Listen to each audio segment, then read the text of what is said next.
Hello everyone. This is your AI. So, gumawa ako ng embutido. So, these are the recipes sa embutido. So, syempre po ground pork. Sa akin siguro mga 2 kilos of ground pork.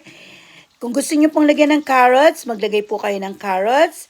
1 raisins. O kung gusto niyo, ako walang raisins. So, hindi ko na nilagyan ng raisins kung ano lang available. Meron ako nakita rito na magka-mix yung carrots and green peas. So, inilagay ko na po siya, carrots and green peas. Meron po siyang bell pepper, red bell pepper, kung gusto nyo, o green bell pepper. It's up to you. Tapos, meron po akong brown sugar. I put half cup brown sugar. Yan, para hindi siya masarap po ang lasa niya. And then, meron po ako ritong onions. Nilagyan ko po siya ng onions large. 1 lang po yung inilagay ko. Hindi ko na po nilagyan siya ng maling kasi nga it's pork naman siya. And then meron po akong grated cheese. Nilagyan ko po siya ng grated cheese. And then sa akin dahil 2 kilos, mga 3 tablespoons po ng salt. And then pepper. And then hindi na po ako naglagay ng slice of bread. And then meron po siyang 4 eggs. At saka, eto na po yung aking hotdog and boiled eggs. At iminix ko lang siya.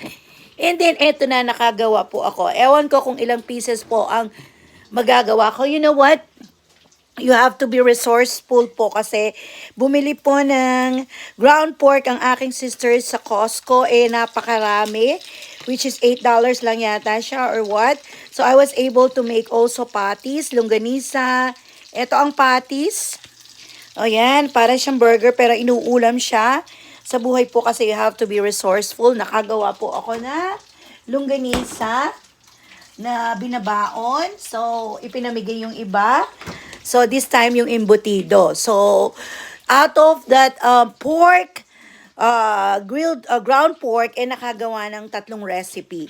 Isang longganisa, patties, and then itong embutido. So, I already prepared yung aking gagamiting aluminum foil na babalutan natin siya and then i-steam lang natin siya.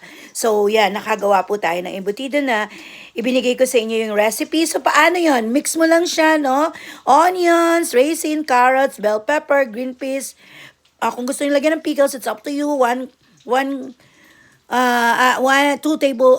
cups of sugar kung gusto nyo. And then, kung gusto nyo rin lagyan ng seasoning magic syrup, pwede rin po. Kung gusto rin lagyan nyo ng Reno liver spread, pwede rin po. Kaso wala akong nakita. And then, yung salt, 2 tablespoons of salt. And then, 1.5 tablespoon of pepper. And then, grated cheese. And then, kung gusto nyo rin lagyan ng slice